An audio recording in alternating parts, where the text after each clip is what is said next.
자, 현재 저항 두 개를 병렬 연결한 상태이고요.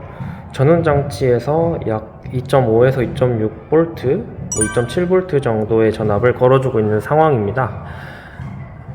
이제 각 구간에서의 전류를 한번 측정을 해볼 텐데요. 전류계를 직접 연결해서 각 지점에서의 전류를 측정해 보도록 하겠습니다. 자, 먼저 첫 번째 지점이에요. 전원장치의 플러스 극으로부터 바로 나오는 지점의 전류계를 직렬 연결해 보았습니다. 자, 확대를 해보면 보시다시피 5A 마이너스 단자에 연결이 되어 있고, 눈금을 읽으면 약 2.1A가 흐르는 걸 보실 수가 있습니다.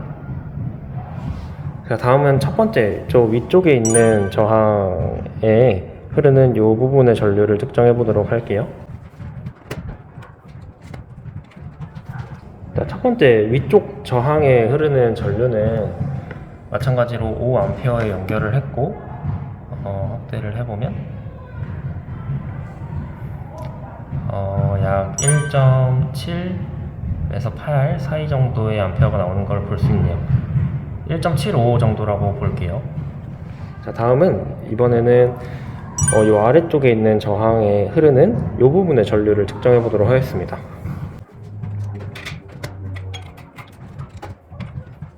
자, 연결했습니다. 이번엔 아래쪽 저항에만 흐르는 전류를 한번 측정을 해보고자, 마찬가지로 마이너스 단자는 5A 연결이 되어 있어요. 자, 확대를 해서 쭉 보면 0.4A 정도가 흐르고 있는 걸 볼 수 있네요. 자, 이걸로 알 수 있는 사실은 이제 전류계를 처음에 이쪽에 연결을 했을 때 2.1, 2.2A 정도가 나왔던 걸로 기억을 해요. 이게 이제 전체 전류죠.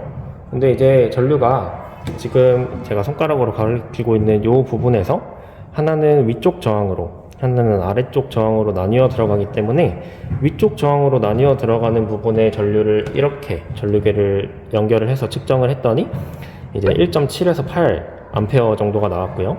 이번엔 아래쪽으로 내려가는 전류를 측정하기 위해서 이 부분의 전류계를 연결해서 측정했더니 0.4A 정도가 나왔습니다. 실제로 이 아래쪽으로 가는 전류와 위쪽으로 흐르는 전류를 합쳐보면 처음에 이제 나왔던 전류의 값과 거의 비슷한 걸 알 수 있어요. 이걸로 우리가 알 수 있는 거는 전류가 흐르다가 이런 식으로 길이 두 개로 나뉘었을 때 일부는 위로 그리고 나머지는 아래로 가게 된다는 것을 알 수 있습니다. 마치 물이 흐르는 것과 거의 흡사하다는 걸 알 수 있어요. 이제 이 실험값을 가지고 실험에서 사용된 두 저항의 저항값을 계산해 보도록 하겠습니다. 실험에서 A 지점의 전류는 2.1A, B 지점의 전류는 1.7A, D 지점의 전류는 0.4A로 측정이 되었습니다. 걸어준 전압값은 2.6V였고 이 값을 사용해서 첫 번째 저항인 R1과 두 번째 저항인 R2의 저항값을 계산을 해볼 텐데요. 각각 R1과 R2에 흐르는 전류와 전압 값을 알아야겠죠. 전류의 경우 전지의 플러스에서 쭉 돌아서 전지의 마이너스로 들어갈 텐데 이 방향으로 전류가 흐를 거예요.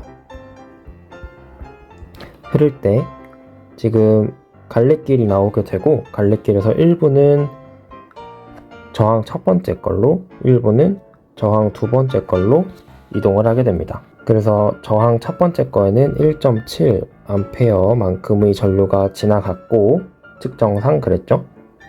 두 번째 저항에서는 0.4A 만큼의 전류가 지나갔습니다. 즉 B 지점을 흐르는 전류는 첫 번째 저항을 지나는 전류와 C 지점을 지나는 전류와 모두 같은 세기를 갖는다는 걸 알 수 있어요. B 지점에서 전류를 측정해도 1.7A, C 지점에서 전류를 측정해도 1.7A가 나오겠죠. D와 E도 마찬가지로 0.4A가 나올 겁니다. 이제 각 저항에 걸리는 전압에 대해서 알아볼 텐데 전압은 전자의 에너지라고 설명을 드렸었습니다. 전자가 마이너스에서 나와서 플러스로 들어갈 텐데 전차가 어떻게 지나가든지 간에 첫 번째 저항 혹은 두 번째 저항 둘 중에 한 저항만 지나갈 수 있어요. 두 저항을 동시에 지나가는 방법은 병렬 연결된 회로상 불가능하죠. 그래서 첫 번째 저항을 지나던 두 번째 저항을 지나던 2.6V라는 전압을 모두 사용하게 됩니다. 그래서 첫 번째 저항에도 2.6V가 걸리게 되고요. 두 번째 저항에도 2.6V가 걸리게 됩니다. 이제 ohm의 법칙을 이용해서 각 저항값을 구해보도록 하겠습니다. 첫 번째 저항은 ohm의 법칙은 전류는 저항분의 전압이다. 이거를 저항을 좌변으로 이항하고 전류를 우변으로 이항을 하게 되면 전류분의 전압이 되기 때문에 첫 번째 저항에 걸리는 전류 1.7A 분의 전압은 2.6V였죠. 자, 계산을 해주게 되면 약 1.5ohm의 저항값을 갖는다는 걸 알 수 있습니다. 마찬가지로 두 번째 저항도 계산을 해볼 수 있겠죠. 전류는 0.4A만큼을 흘렀고 전압은 2.6V가 걸렸습니다. 따라서 계산을 하게 되면 6.5ohm이라는 저항값을 구할 수가 있습니다. 그리고 마지막으로 전체 저항을 구해 볼 텐데요. 전체 저항은 A 지점에 흐르는 전류를 2.1A라고 측정했는데 이 전류가 바로 전체 전류가 되겠죠. 전체 전류 분의 전체 전압, 우리가 2.6V만 걸어줬으니까 2.6V를 그대로 대입을 해주시면 약 1.2ohm이라는 결과가 나옵니다. 즉 1.5ohm짜리 저항과 6.5ohm짜리 저항을 병렬 연결하면 두 저항 중에 더 작은 저항보다도 더 작은 값이 됩니다. 저항이 감소하게 되죠. 그래서 병렬 연결을 하게 되면 두 저항의 작은 저항값보다도 더 작은 값을 갖게 된다 라는 것도 알아두시면 좋겠습니다.